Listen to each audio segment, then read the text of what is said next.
버락 오바마 행정부는 오늘 영국 유럽연합 탈퇴 결정에 따라 전 세계 금융시장이 패닉 상태에 빠지자 그 후폭풍을 조기에 차단하고자 전방위 대응에 나섰습니다. 지난 2013년 뉴저지 미랄 선교단이 세들브룩에 마련한 장애인 꿈터 건물이 구입 3년여 만에 타운 정부의 수요를 받아 입주가 가능해졌습니다. 수년간 논란을 빚어오던 미국 대학들의 소수 인종 우대 입학 정책 적용이 유지됐습니다. 연방하원 공화당 지도부가 22일 오바마 케어를 폐지하고 이를 대체할 새로운 건강보험에 대한 청사진을 내놨습니다. 젊은 층뿐 아니라 노인층에서도 마약성 진통제 남용 우려가 제기되고 있습니다. 이상은 오늘의 주요 뉴스입니다. 시청자 여러분 안녕하십니까? KBN 뉴스입니다. 버락 오바마 행정부는 오늘 영국이 43년 만에 유럽연합을 탈퇴하기로 결정함에 따라 전 세계 금융시장이 패닉 상태에 빠지자 그 후 폭풍을 조기에 차단하고자 전방위 대응에 나섰습니다. 미 중앙은행인 연방준비제도는 즉각 성명을 내고 달러 유동성 부족 사태에 대비하고 있다는 점을 밝혔고 재무부도 국제금융시장 동향 모니터링 등 긴급 대응에 나서는 한편 국제통화기금 등과 협의해 공동대처 방안을 마련하고 있는 것으로 알려졌습니다. 연준은 성명을 통해 만약 필요하다면 다른 나라의 중앙은행들과 통화 스와프를 통해 국제금융시장에서 달러 유동성을 추가 공급할 준비가 되어 있다며 이는 미국 경제의 부정적 결과를 초래할 수 있는 국제자금시장의 경색을 신중히 다루려는 것이라고 설명했습니다. 재무부도 제이컵 루 장관 명의의 성명을 통해 지난 몇 주간 영국과 유럽연합 내 파트너, 자본시장 참가자들과 정기적인 접촉을 가져왔다며 우리는 지금도 긴밀하게 상의하고 있다고 말했습니다. 지난 2013년 뉴저지 미랄 선교단이 세들브룩에 마련한 장애인 꿈터 건물이 구입 3년여 만에 타운 정부의 CO를 받아 입주가 가능해졌습니다. 하지만 장애인들이 이용하기 위해서는 내부 수리 등 해결해야 할 문제가 많아 한인사회 후원이 절실한 실정입니다. 장애인 꿈터에 지한샘 기자가 다녀왔습니다. 뉴저지 세들브룩에 위치한 미랄 장애인 꿈터. 지난 2013년 뉴저지 미랄 선교단이 구입했으나 타운 정부가 사용 허가를 내주지 않아 입주조차 못하고 비어져 있었습니다. 미랄 선교단은 3여년 동안 타운 정부를 설득해 지난달 임시 사용 허가를 받고 입주 준비 작업을 하고 있습니다. 연면적 1만 8천 스퀘어피트 규모의 건물로 재활센터로 사용되어진 곳이어서 장애인 시설로 사용하기에 안성맞춤입니다. 30여 개의 크고 작은 방들이 있어 다양한 교육 프로그램이 가능하고 별도의 주거 공간도 있어 24시간 관리가 가능합니다. 하지만 당장 입주를 위해서는 이곳저곳 수리가 필요한 상황입니다. 지어진 지 오래된 건물에다 한동안 비어져 있던 탓에 손볼 곳이 한두 군데가 아닙니다. 수리 이런 이렇게 하는데 한 10만 불 정도 좀 생각을 하고 있습니다. 그래서 올 연말까지 지금 생각은 한 10만 불 정도 이렇게 생각을 하고 있는데요. 올해로 설립 22년째가 되는 뉴저지 미랄 선교단. 100여 명의 장애우들이 생활하고 그들을 돕기 위한 300여 명의 자원봉사자들이 함께하고 있습니다. 이곳 장애인 꿈터 마련을 위해서 구입 융자금 80만 불과 수리비 등 총 100만 달러가 필요한 현실입니다. 미랄 선교단은 이번 주 일요일 저녁 6시 뉴저지 소망장로교회에서 기금 마련을 위한 음악회를 개최합니다. 정상급 연주자들의 음악도 감상하고 장애우들을 위한 꿈터 건립에 참여하는 좋은 기회가 될 것 같습니다. KBN 뉴스 지한샘입니다. 수년간 논란을 빚어오던 미국 대학들의 소수 인종 우대 입학 정책 적용이 유지됐습니다. 대법원은 소수 인종 우대 정책이 인종 다양성 측면에서 기여가 있었음을 인정했습니다. 소수인종 우대 정책에 대한 재상고 안건이 23일 연방대법원에서 찬성 4, 반대 3으로 합헌 판정을 받았습니다. 하지만 다른 학생이 선의의 피해를 보지 않도록 엄격한 기준에 따라 시행돼야 한다는 단서 조항이 뒤따랐습니다. 이번 사건은 백인 학생 에비게일 피셔가 2008년 소수인종 우대 정책 탓에 오스틴 텍사스대에 입학하지 못했다며 제기한 재상고 사건입니다. 대법원의 이번 재상고 안건에서 쟁점은 소수인종 우대 정책으로 혜택을 누린 대상, 인종 다양성 측면에서 기여 정도와 가난한 백인 학생의 소외 여부 등 세 가지였던 것으로 알려졌습니다. 대법원은 소수 인종 우대 정책이 인종 다양성 측면에서 기여가 있었음을 인정했습니다. 특히 이날 판결은 소수 인종 우대 정책을 줄기차게 반대해온 보수 성향의 앤서니 케네디 대법관이 찬성으로 선회하면서 나올 수 있었던 것으로 알려졌습니다. 한편 현재 전국에서 이를 채택하고 있지 않은 주는 캘리포니아와 미시건, 플로리다, 워싱턴 등 8개 주입니다. 연방 하원 공화당 지도부가 22일 건강보험 개혁 법안, 일명 오바마 케어를 폐지하고 이를 대체할 새로운 건강보험에 대한 청사진을 내놓았습니다. 폴 라이언 연방 하원의장은 22일 정부가 주도하고 있는 오바마 케어의 결함들이 개선될 수 있는 수준이 아니라며 완전히 새로운 건강보험 제도가 마련돼야 한다고 강조했습니다. 라이언 하원의장은 구체적인 법안이 아닌 37쪽짜리 제안서 형식의 하원의 건강보험을 공개했습니다. 내용에 따르면 일단 기본적으로 2014년부터 시행되고 있는 오바마 케어를 중단하고 가입자들이 주정부나 연방정부가 운영하는 보험 마켓플레이스가 아닌 일반 보험사에서 건강보험을 구매하도록 하는 것입니다. 또한 저소득층의 보험료 부담을 덜기 위해 세금 공제 혜택을 제공한다는 내용입니다. 공화당 하원 의원들은 지난 2월 오바마 케어 주요 조항 폐지 법안의 재가결에 실패한 후 대안 마련을 추진해 왔습니다. 공화당 지도부는 올해부터 구체적인 논의에 들어가 내년쯤 법안으로 발의할 예정입니다. 한편 줄기차게 오바마 케어를 반대하는 공화당은 경제적 능력이 안 되는 사람들에게 연방정부가 보조까지 해가면서 건강보험에 들게 하는 것이 예산 적자인 연방정부에 맞지 않는다고 주장하고 있습니다. 또 자유주의 미국에서 연방정부가 개인의 생활에 관여하는 것은 옳지 않다는 입장입니다. 약물 남용 중독이 미 전역에서 심각한 문제로 떠오르고 있는 가운데 젊은 층뿐 아니라 노인층에서도 마약성 진통제 남용 우려가 제기되고 있습니다. 연방보건복지부가 22일 발표한 2015년 메디케어 약 처방 자료 연구 보고서에 따르면 메디케어의 처방약 보험 수혜자 중 3분의 1이 오피오이드 계열 진통제를 최소 한 번 이상 처방받은 것으로 나타났습니다. 약 1,200만 명의 노인들이 옥시콘틴, 펜타닌 등을 평균 5번 정도 총 40억 달러에 달하는 오피오이드 진통제 처방 기록이 있는 것으로 조사됐습니다. 이에 대해 연구팀은 과다 처방이 있었을 가능성이 높다고 판단하고 약물 남용 또는 중독까지 초래할 수 있다고 주장했습니다. 연구에 참여한 프레드릭 볼로 미시간 의대 교수는 미국 내 노인들에게 처방되는 오피오이드 진통제의 규모는 믿기 어려울 정도로 크다고 말했습니다. 이에 대해 메디케어 관리당국은 지난 2013년부터 약물 남용을 방지하기 위해 모니터링 시스템을 시행하고 있으며 진통제를 필요로 하는 적절한 수혜자에게만 약물을 처방하는 데 책임감을 갖고 임하고 있다고 반박했습니다. 한편 질병통제예방센터 통계에 따르면 지난 2014년 미국에서 마약성 진통제 관련 사망자는 19,000명에 달하고 있습니다. 뉴저지주 법정 최저임금을 시간당 15달러로까지 인상하는 법안이 최종 관문만 남겨두게 됐습니다. 지난 5월 하원을 통과한 최저임금 단계적 15달러 인상안이 23일 주 상원 본회의에서 찬성 21, 반대 18로 통과됐습니다. 현재 뉴저지 최저임금은 시간당 8달러 38센트입니다. 이제 법안은 크리스티 주지사의 서명을 남겨놓고 있습니다. 법안은 현재 최저임금을 2017년 1월을 기해 10달러 10센트로 인상한 뒤 이후 4년 동안 1달러 25센트씩 올려 최종적으로 15달러로 한다는 것이 골자입니다. 하지만 법안의 최종 성사 여부는 불투명합니다. 크리스티 주지사는 최저임금 인상에 대해 부정적인 입장으로 알려졌습니다. 인건비 부담을 우려한 기업주들의 반대가 큰 것이 주요 이유입니다. 뉴저지 기업주 연합은 급격한 임금 인상은 물가 상승을 동반하고 고용 불안정을 심화시킬 수 있다며 반대하고 있습니다. 그러나 최저임금 인상에 찬성하는 쪽은 지금의 임금 수준으로는 최소한의 생활도 불가능하다고 주장하고 있습니다.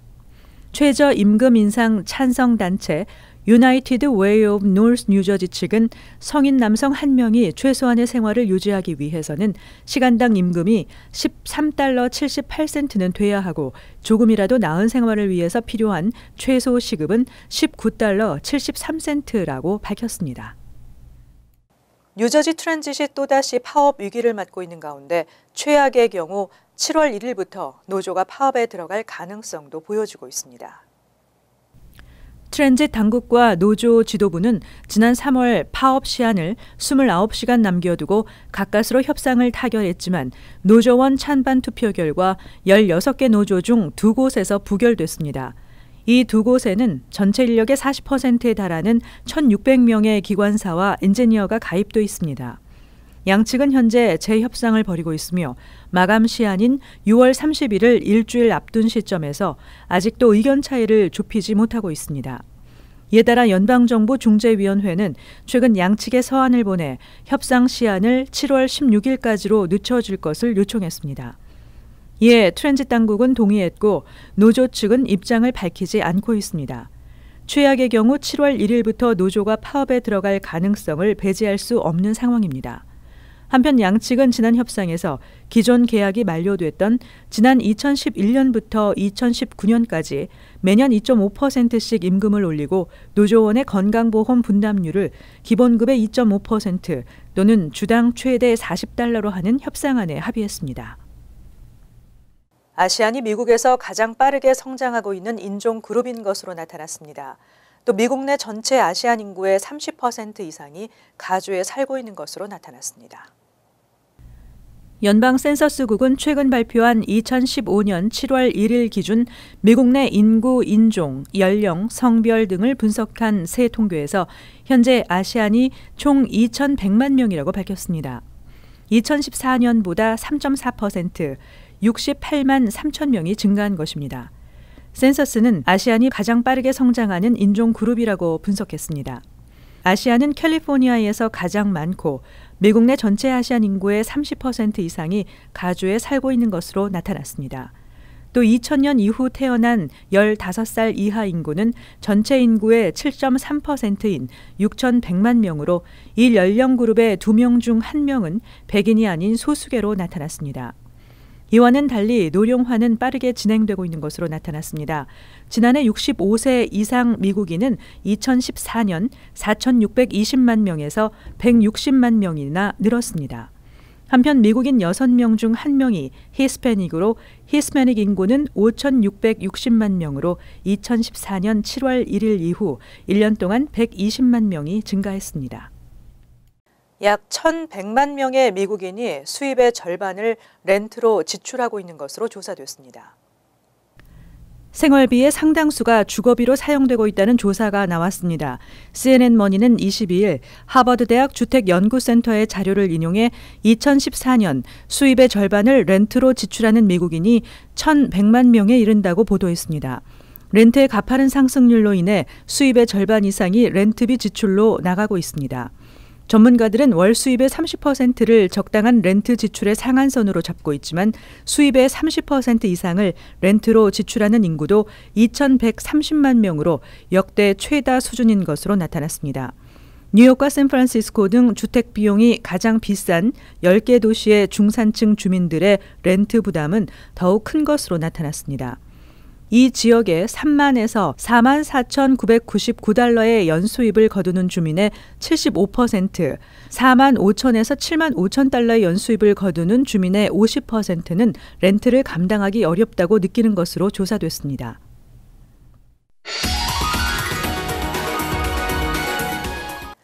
이어서 LA 지역 한인사회 소식입니다. 오늘 LA 카운티를 비롯해 엔텔러밸리의 산타바바라, 벤투라 카운티 산간 지역에 화재 경고가 내려졌습니다. 국립기상대는 남가주 지역에 시속 50마일의 강풍에 고온건조한 날씨까지 이어지면서 산간 지역 일대에는 산불 발생 위험이 높아지고 있다며 토요일 오전 10시까지 적색 경보를 발령했다고 밝혔습니다. 엔텔러밸리 일대에는 이번 주말까지 시속 20에서 30마일의 바람이 서쪽으로 불겠고 습도는 5에서 10%를 기록할 전망입니다. 또 산간 지역은 최대 60마일의 강풍이 예상되며 습도는 8에서 15%로 예보됐습니다.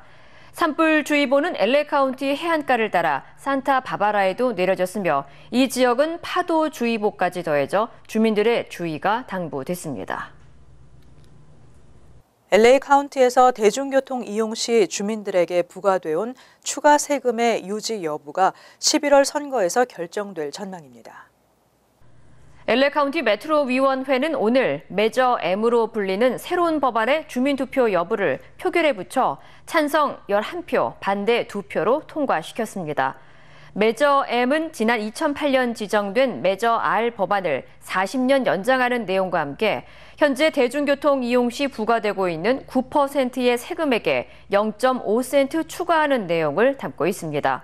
특히 추가 세금으로 그동안 LA 카운티에서 거친 세금은 모두 39억 달러로 자전거 전용 도로 신설 등 대중교통 이용자들의 편의를 향상시키는 데 일조했다는 평가입니다. 또한 11월 주민투표에서 새로운 법안이 통과될 경우 노선 확장 등 대중교통 개선을 위한 예산 확충에 크게 도움이 될 것으로 기대되고 있습니다. 계속해서 월드 리포트입니다. 세상에서 제일 크고 길고 특이한 것이 많은 중국. 이번에는 세상에서 제일 높고 아찔한 것을 만들어 선보였는데요. 공포 체험을 하는 것 같은 유리 다리. 안전은 믿어도 될까요? 기기 묘묘한 바위와 명산으로 둘러싸인 중국 장각의 국립공원. 웅장한 대협곡에 걸쳐진 거대한 구름다리가 완공을 앞두고 모습을 드러냈습니다. 보기만 해도 아찔한 300m 높이에 바닥은 온통 투명한 유리로 만들어졌습니다. 다리 길이는 무려 430m. 세계에서 가장 높고 긴 유리다리입니다. 마무리 공사가 한창인 장각의 유리다리의 정식 개장은 내년 1월이지만 올 하반기부터 관광객을 받습니다. 한꺼번에 최대 800명이 이용할 수 있다는 이 유리다리에선 하늘을 걷는 기분으로 아름다운 풍광을 감상할 뿐 아니라 번지 점프와 패션쇼도 진행될 예정입니다. 全中国第一座玻璃吊桥，所以呢，它具有独特性和具有观赏性和游客的体验性。 지난달 베이징에는 세계에서 가장 큰 유리 전망대가 문을 열었습니다. 해발 768m의 봉우리 끝자락에서 공중으로 넓게 펼쳐진 모양으로 바닥이 투명한 전망대를 만든 겁니다. 害怕不敢往下瞅就得往上瞅你看我就打着栏杆走嘛第一次来也是开始吧有点晕着现在有点习惯了刚有点习惯 난간에서 차마 손을 떼지 못하는가 하면 앞사람의 팔을 붙잡고 간신히 발걸음을 내딛는 여성도 있습니다. 건장한 남성들도 다리가 후들거리긴 마찬가지. 刚一上来的时候的确挺紧张的，因为这个高度，看着得有几百米吧，然后而且是全透明的栈道。 후난성 스니우자이산 국립공원에도 높이 180m, 길이 300m의 유리 다리가 만들어져 작년 가을부터 관광객을 맞고 있습니다. 다리에 힘이 풀려 주저앉거나 엉금엉금 네 발로 기어다니고 아예 눈을 감고 걷기도 합니다. 다른 사람과 함께 걸으면 다리가 좌우로 흔들리기까지 해 여기저기서 비명이 터져나옵니다.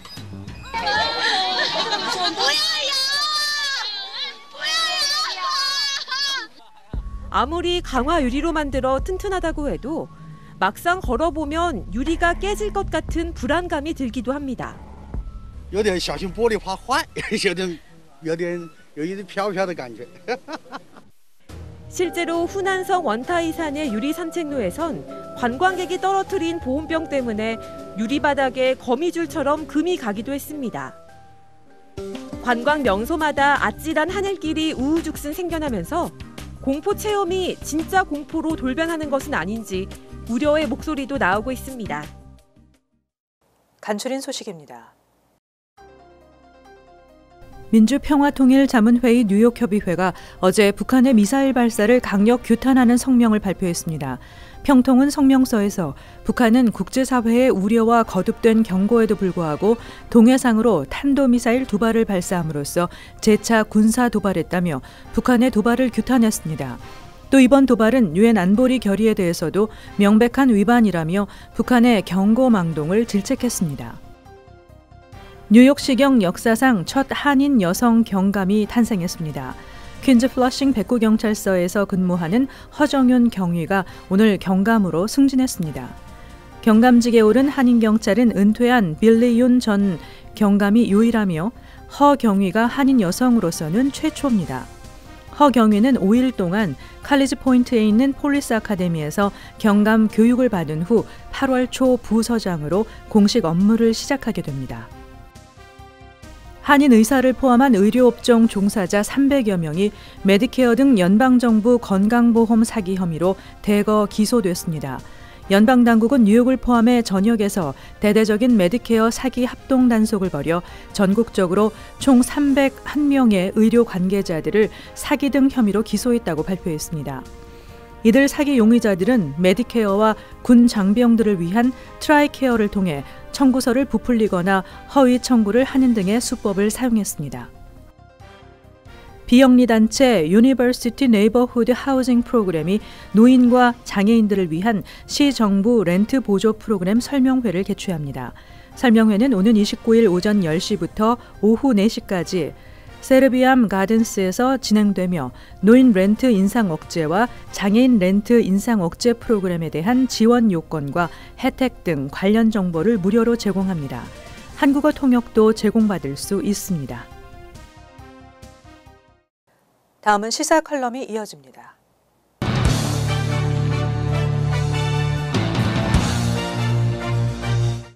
여러분 안녕하십니까? 어찌 잊으랴 그날을. 그렇습니다. 올해로 66년이라는 세월이 흘렀지만 우리의 어르신들에게는 잊지 못할 6.25 전쟁입니다. 당시에 참상을 겪었던 어르신들만이 아니라 대한민국 국민 모두가 잊지 말아야 할 역사입니다. 우리는 왜 이러한 전쟁의 역사를 잊지 말아야 할 것일까요? 역사의 교훈을 통해 다시는 참혹한 전쟁이 한반도는 물론이고 이 지구촌에서 일어나지 말아야 하고 평화를 지키기 위해 수많은 용사들의 희생도 잊지 말아야 하기 때문입니다. 지난 1950년 6월 25일에 발발한 전쟁은 북한의 도발로 남한을 침략하면서 1953년 7월 27일까지 3년 1개월 2일 동안 일어난 전쟁입니다. 당시 6.25 전쟁에 미군 178만 명을 비롯해 21개 나라에서 유엔군까지 총 190만 명이 참전을 해서 한반도의 평화를 위해 싸웠습니다. 밀고 밀리는 치열한 3년간의 전쟁 속에 유엔군 사망자 6만 명에 부상자가 50만 명에 이릅니다. 실종자까지 포함하면 60만 명이 넘는 인명피해를 입었습니다. 대한민국 군인은 15만 명이 사망을 했고 학살된 민간인들이 무려 100만 명이 넘는 것으로 추정되고 있습니다. 인명피해만이 아닙니다. 공공단체 시설을 비롯해 학교나 교회, 사찰, 병원 등 수천 개가 파괴되고 6.25 전쟁은 사회적 경제적인 측면에서도 큰 피해를 남겼습니다. 참으로 끔찍했던 6.25 전쟁이었음을 기억하지 않을 수 없습니다. 그러나 오늘날 대한민국은 전쟁이 남긴 소용돌이와 폐허 속에서도 경제 부국을 이뤄냈습니다. 이는 평화를 지키기 위해 피 흘리고 목숨을 바친 수많은 호국 영령들의 희생이 있었기 때문입니다. 그런데 어찌 이들을 잊을 것이며 6.25 전쟁의 역사를 기억하지 않을 수 있겠습니까? 우리를 위해 피 흘리며 싸우고 희생됐던 분들에게 감사하고 전쟁터에서 목숨을 잃고 돌아오지 못한 자식을 기다렸던 부모님들에게도 미안할 뿐입니다. 그래서 우리는 6.25 전쟁 66주년을 맞아 이분들에게 엎드려 감사와 또 감사를 드려야 하지 않나 생각합니다. 한인사회 단체들은 이날을 맞이해서 곳곳에서 기념식을 준비하고 있습니다. 무엇을 위해 누구를 위한 기념식일까요? 혹시나 개인의 치적이나 단체의 위상만을 위해서 치러지는 기념식이 아니길 바랍니다. 당시에 피 흘리며 싸웠던 한국 참전용사분들과 미국 참전용사분들을 초청을 해서 다시 한번 감사드리는 기회가 되고 다시는 이러한 전쟁이 일어나지 않기를 바라는 의미 있는 역사적 기념식이 되었으면 합니다.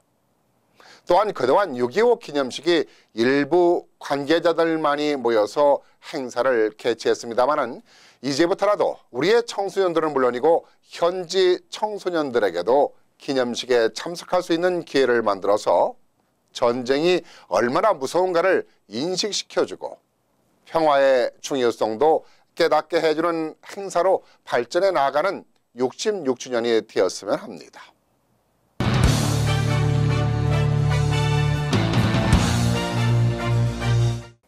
환율과 증권 소식입니다.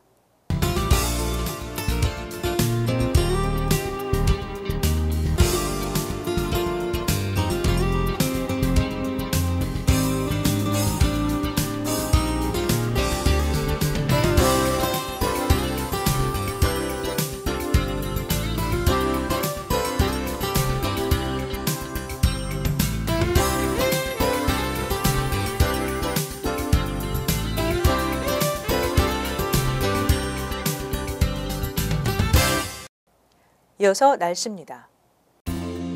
내일은 맑고 화창한 날씨가 이어지겠습니다. 낮 최고 기온은 83도, 섭씨 28도, 밤 최저 기온은 63도, 섭씨 17도 예상됩니다. 일요일도 대체로 맑은 가운데 지역에 따라 다소 구름 끼는 곳도 있겠습니다. 월요일은 오전 중 흐리다 차차 개이겠습니다. 이상으로 KBN 뉴스를 마칩니다. KBN과 함께 즐거운 시간 되시기 바랍니다.